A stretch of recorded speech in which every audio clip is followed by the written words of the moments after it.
Hey guys, my name is Diana Gonzalez and this is module 2 of our weekly discussions. So today I decided to go ahead with choice number 1, which is bone growth. And so bone has two types of tissue. It's made of either compact tissue, the hard outer layer, and we have cancellous tissue, that spongy inner layer that we know as bone marrow. Bone ossification or osteogenesis is the process in which these bones form. There are two types of bone growth, and that is intramembranous ossification, a process where compact and spongy bones develop directly from the sheets of mesenchymal connective tissue.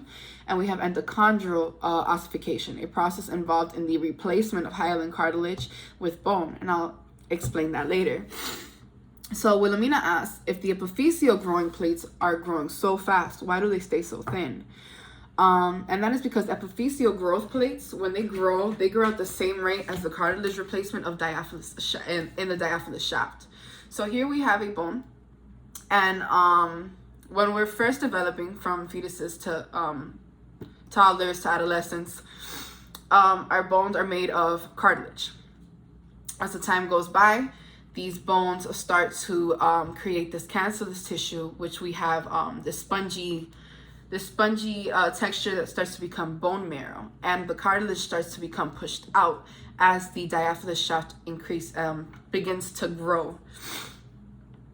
So here, as they begin to expand, and as it begins to expand vertically,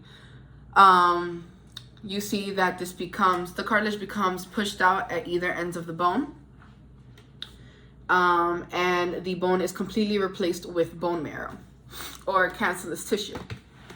So why is Caitlin taller than Willamina if she entered puberty several years later than she did?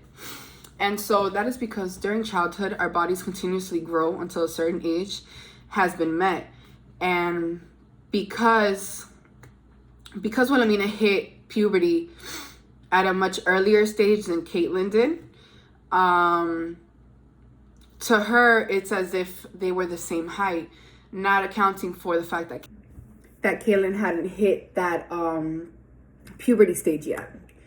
And so we start to ask ourselves, what is this anatomical event that marks the end of late adolescence? And that would be the maturation of bone. This usually happens around the age of 25. Puberty usually ends for women around 18 to 20. For men, it's around 21 to 23. From my prior knowledge. What is the difference between epiphyseal plate and epiphyseal line? So once the cartilage of the epiphyseal plate has completely turned into bone, an epiphyseal line remains at the end of this diaphysis shaft, as I explained earlier.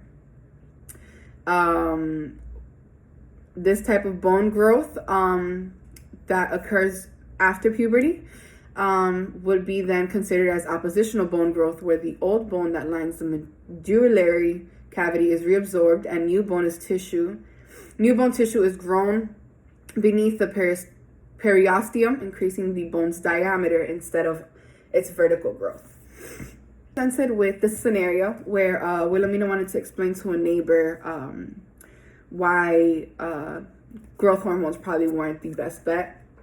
And you have to analyze, after receiving additional growth hormones than what your body already produces, you might have more negative results than benefits because it can cause an overgrowth. This overgrowth can cause numerous health complications, like an overgrowth of cells. That can cause cancer, carpal tunnel, insufficient support for bone weight on cartilage, discs, tendons, or even edema. Thanks, guys.